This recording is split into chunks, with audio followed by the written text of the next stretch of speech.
সন্ধ্যা হলেই মদের আসর বসে শামশেরগঞ্জের নিমতিতা ফুটবল ময়দানের মাঠে। খেলার মাঠে পড়ে থাকে মদের বোতল, ভাঙা কাঁচের টুকরো সহ নেশার সামগ্রী, যা দেখে ক্ষোভ মাঠে আসা খেলোয়াড় থেকে এলাকার মানুষের মধ্যে। এই ঘটনার খবরে জানার পর নিরাপত্তার কারণে আতঙ্কিত হয়ে পড়েছেন এলাকার মহিলা থেকে যুবতীরা। ঘটনাটি ঘটেছে আজ সকালে শামশেরগঞ্জের নিমতিতা ফুটবল ময়দানে। সাত সকালে প্রাতঃভ্রমণে গিয়ে চক্ষু চরকগাছ হয়ে যায় এলাকাবাসীর। যদিও ঘটনাটি নতুন নয়, এর আগেও এরকম ছবির সামনে এসেছে বহুবার।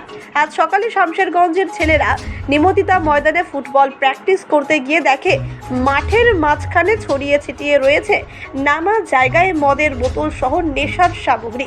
আবার কোথাও পড়ে রয়েছে ভাঙা মদের বোতল, কাচের টুকরো। মাঠে খেলতে আসলে এবং প্রাতঃভ্রমণ করতে বয়স্ক লোকেরা মাঠে আসলে এগুলি পরিষ্কার করতে হয় তাদের প্রতিদিন।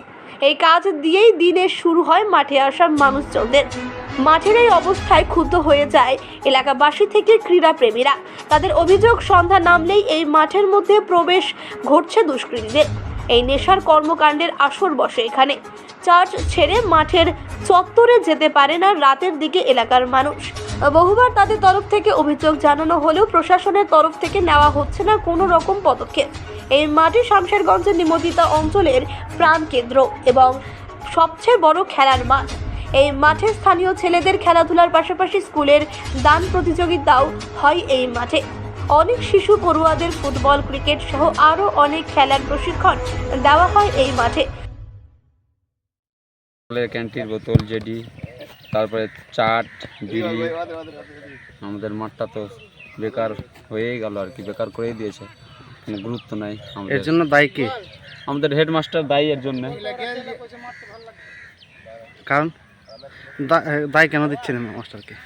তিনি, মাঠ তো স্কুলের মাঠ না, উনি করবেন না তো কে করবেন? কে দায়ী হবে? কি চাইছেন, কি দাবি দাবা রয়েছে?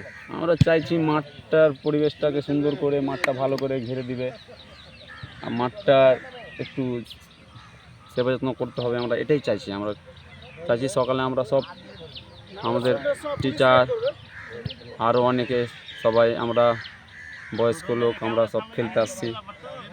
আমরা মাঠে আসছি, মাঠে আমাদের এই যে ফেলে রাখছে কাঁচের বোতল, আমাদের পা কাটছে, হাত কাটছে, নষ্ট করে দিয়েছে পরিবেশটা। আপনার নাম? আমার নাম খান ইকবাল।